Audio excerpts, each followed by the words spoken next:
Halo semuanya, selamat datang di segmen analisa. Kita update kembali terkait dengan peristiwa yang menimpa adik Nizam yang berusia 12 tahun di Sukabumi, Jawa Barat yang sudah berpulang pada hari Kamis 19 Februari 2026.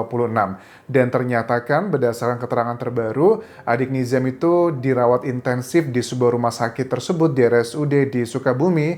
Itu kan baru sekitar 8 jam dan dalam waktu krusial atau kritis tersebut ada video yang beredar pada saat itu dia mengatakan bahwa memang ibunya atau mamanya, ibu sambungnya yang melakukan hal seperti itu. Tetapi aku dengarkan keterangan terbaru bahwa sampai saat ini pun ibu sambung tersebut belum dilakukan penahanan, baru dilakukan pemeriksaan. Ini adalah informasi yang berdasarkan wawancara dari kakek angkat ya dan juga ayah dari korban yang menyebutkan bahwa sang istri sampai sekarang itu masih dilakukan pemeriksaan. Apakah kategorinya penahanan atau tidak? Ya kita lihat nanti ya keterangan terbaru. Tetapi kita bisa memahami sampai saat ini sepertinya belum ada penetapan tersangka karena untuk menetapkan seseorang sebagai tersangka itu harus ada dua alat bukti yang kuat. Ada 5 jenis alat bukti. Ada keterangan saksi, keterangan ahli, keterangan terdakwa, petunjuk dan juga korban. Kalau hanya berdasarkan keterangan dari almarhum adik Nizam, kategorinya adalah sebagai saksi korban, sepertinya baru satu doang. Harus dibutuhkan ada keterangan ahli lah, paling tidak untuk mengkategorikan bahwa yang disampaikan adik Nizam itu adalah betul. Karena kasus ini pun ada pro dan kontra teman-teman. Ada yang mengatakan bahwa mungkin aja waktu adik Nizam ditanya-tanya tersebut, dia merasa tertekan. Ada yang bilang enggak lah, itu sudah adik Nizam mengatakan yang sejujurnya, apalagi setelah itu pun juga tidak lama, adik Nizam berpulang meninggalkan dunia ini. Nah, coba kita bahas, ada dua data yang akan kita bandingkan teman-teman. Pertama adalah data-data otopsi terbaru dibandingkan dengan data-data yang disampaikan dari pihak keluarga. Karena keterangan dari otopsi, Kombes Pol Charles Siagian, Kepala Rumah Sakit Bayangkara Setupa Polri, mengatakan dengan tegas bahwa memang betul ada luka-luka ekstrim yang luka bakar ya, terutama melepuh di paha, lengan, perut, dan luka tumpul di bibir dan hidung. Tetapi luka tersebut tidaklah mungkin bisa menyebabkan seseorang itu berpulang atau meninggalkan dunia ini.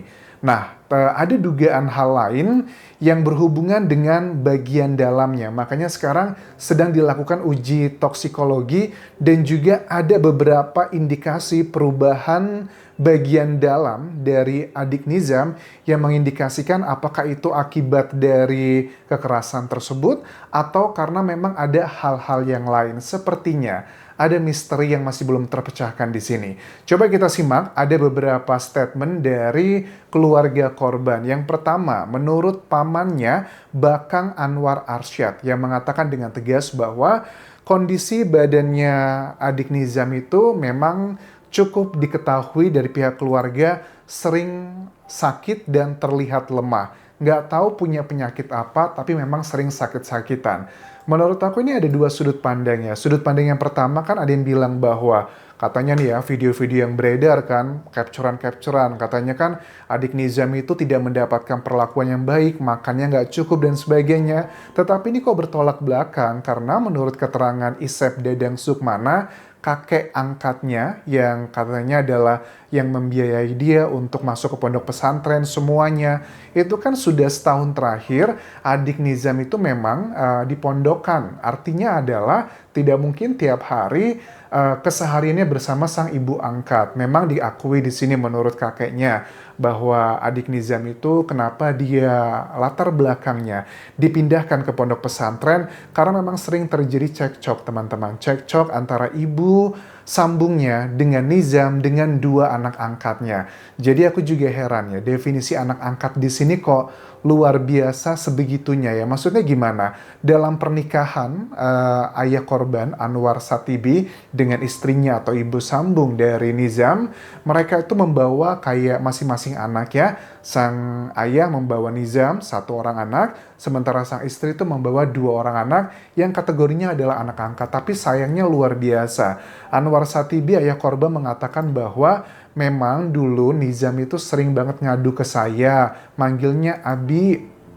saya sering dijewer nih sama mama katanya. Tapi saya abaikan karena memang mungkin itu adalah caranya mendidik istri saya seperti itu. Tetapi adalah saya mengakui sering sekali terjadi perselisihan antara kedua anak bawaannya masing-masing yang memang anak saya itu yang selalu dikalahkan. Bahkan setahun terakhir di tahun 2025 saya melihat kondisi anak saya begitu sangat memprihatinkan, banyak luka-luka lebam dan sebagainya, hingga akhirnya saya melaporkan ke Polres, tetapi di mediasi akhirnya saya berdamailah dengan istri, dia bersujud ke saya untuk minta maaf dan berjanji tidak akan melakukan perbuatan tersebut karena memang diawali ada perselisihan antara anak-anakan ya, dan sepertinya orang tuanya tidak cukup bijaksana, sepertinya lebih membela salah satunya begitu. Nah, kondisi terakhir pada saat dia meninggalkan sang putra, pada saat dia mau berangkat bekerja, karena tugas seorang Anwar Satibi ini kan aku cek di sosial medianya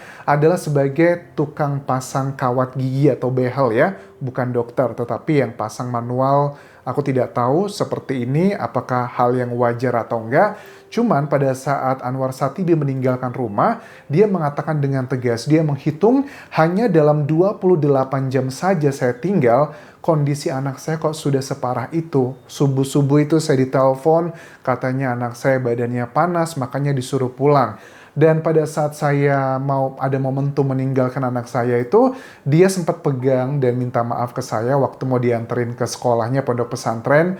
Si Nizam bilang bahwa maafin Dede ya Abi, saya kasih uang 50.000 ke dia dan dia pergi ke pesantren. Dan dia nggak tahu kenapa kok si adik Ihsan Nizam ini mau minta maaf kepada ayahnya. Ini mengindikasikan bahwa memang anak ini begitu nurut dan juga pendiam. Bahkan di video sosial media ayahnya pun 5 hari sebelum kejadian ada video mereka ini lagi naik mobil bareng. Obrolan antara ayah dan anak bercanda biasa, memberikan nasihat-nasihat, dan kelihatan banget kondisinya masih baik-baik aja. Tetapi 28 jam setelah ditinggal dari Anwar Satibi untuk bekerja, kok kondisinya langsung berubah drastis seperti itu. Keterangan dari kakeknya, Isep Dandang Sukmana, yang mengatakan pada saat dia dipanggil pertama kali untuk melihat kondisi cucunya, dia bilang bahwa sang ibu sambung dari Nizam kan bilang, ini katanya adalah melepuhnya gara-gara panas nih, bukan karena dipukul, kata ibunya, dibantah ada indikasi mengarah ke sana. Tetapi pada saat dibawa ke dokter, kok luka bakar dan melepuhnya itu yang diklaim adalah efek dari sakit panas, menurut dokter bukan seperti itu. Katanya kalau orang sakit panas, walaupun sampai 40 derajat atau 41 derajat, itu udah tinggi banget, biasanya tidak akan sampai melepuh seperti itu. Ada di tangan, paha, kaki, belakang, badannya, dan juga masih banyak lagi. Dokternya mengindikasikan bahwa ini dugaan sangat kuat adalah adanya indikasi fisik, mungkin dengan benda tumpul atau cara seperti apa, tetapi kalau panas seperti itu kayaknya nggak mungkin. Selama dokter tersebut berpraktek, belum ada tuh efek panas yang bisa diturunkan dengan paracetamol biasanya, tapi kok efeknya seperti itu. Biasanya kalau seseorang itu menderita panas yang tinggi banget, kan biasanya kejang-kejang atau hal-hal yang lain, alergi dan sebagainya. Tapi kok ini melepuhnya seperti itu, makanya dokter mengatakan dengan tegas, sepertinya bukan dari efek panas tersebut ya. Nah, kemudian dikatakan juga di sini bahwa si ibu ini punya 2 anak angkat dan memang dia lebih sayang dan berpihak kepada mereka. Itulah yang menjadi alasan Dadang Sukmana, kakek Asep Dadang Sukmana, kakek dari korban ini, menyarankan dan berinisiatif dan juga dugaannya membiayai. Salah satunya adalah agar si adik Nizam ini ya pondok pesantren aja biar nggak beribet gitu ya, biar nggak terjadi konflik. Tetapi data-data dari otopsi ini juga masih simpang siur teman-teman. Karena kita pahami ada beberapa data yang sedang dinantikan terkait dengan uji toksikologi dan juga tentang perubahan beberapa organ dari adik Nizam yang vital yang ada perubahan bentuknya. Dugaannya sih karena ada pembengkakan. Tetapi pembengkakan tersebut apakah karena luka-luka fisik tersebut yang dugaannya dilakukan oleh sang ibunda atau mungkin yang lainnya atau karena ada penyakit. Dokter tidak bisa menyimpulkan sekarang ini bahwa penyebabnya adalah karena ya kekerasan dari dugaannya dari sang ibunda. Tetapi kan kita juga sebagai manusia biasa juga memahami pada saat video yang viral, pada saat ternyata itu kan kakeknya ya dan juga ada sejumlah anggota polisi, keluarga lainnya di situ bertanya-tanya kepada adik Nizam sebelum dia menghembuskan nafas terakhir, kan di situ ada keterangan dengan jelas ya. Kamu dipukul ya, dia diam aja.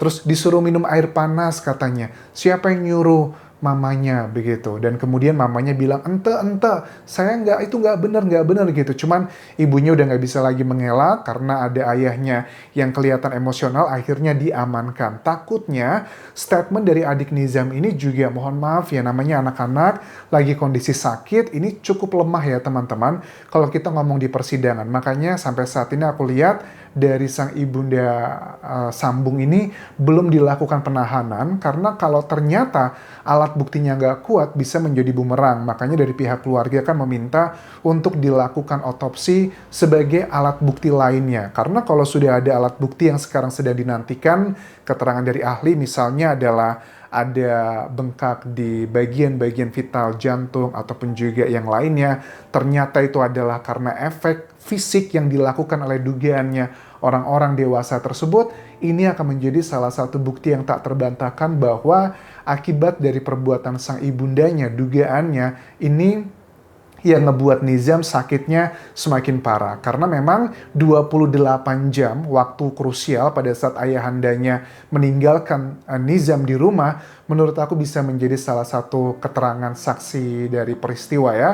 Bahwa apa nih kok tiba-tiba 28 jam bisa berubah kondisi anaknya sampai sedemikian parahnya. Menurut aku ini nggak bisa diabaikan data-data ini, walaupun kita masih menunggu data otopsi, tetapi memang sangat kuat indikasinya ada keterlibatan dari pihak sang ibu Sambung yang notabene keterangan dari sang anak sendiri yang mengatakan bahwa ibunya lah yang berbuat seperti itu.